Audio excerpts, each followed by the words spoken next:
রাধে রাধে বন্ধুরা, আজ আমরা জানবো মহাশিবরাত্রি ব্রত কবে। মহাশিবরাত্রি ব্রত 2026-এ পড়ছে 16ই ফেব্রুয়ারি। আর এই ব্রত পালন হবে কবে? 17ই ফেব্রুয়ারি সূর্য উদয় থেকে 9টা 50 মিনিটের মধ্যে।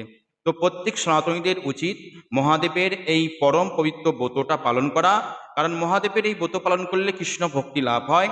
আর যারা মহাদেবের নিন্দা করে তাদের ঘোর নরকে যেতে হয়। সেই জন্য প্রত্যেক সনাতনীদের উচিত মহাদেবের এই ব্রতটা অবশ্যই পালন করা। আর অনেক মায়েরা কি করে না, মহাদেবের মাথায় জল ঢেলে খেয়ে নেয়, কিন্তু এটা করা উচিত নয়। এটা ব্রতের মতো পালন করতে হয়। যারা উপবাস করে পালন করবেন সেটা খুবই ভালো। যারা উপবাস করে থাকতে পারবে না তারা কি করবেন, একাদশীর মতো অনুকল্প প্রসাদ পেতে পারবেন। হ্যাঁ, মহাদেবকে চান টান করিয়ে জল ঢালার পরে আপনারা অনুকল্প হিসেবে প্রসাদ পেতে পারবেন। তো সকলেই এই ব্রত পালন করবেন। রাধে রাধে। যারা যারা আমাদের চ্যানেলটিকে এখনো সাবস্ক্রাইব করেনি অবশ্যই সাবস্ক্রাইব করবেন। নিতাই গৌর হরি বল।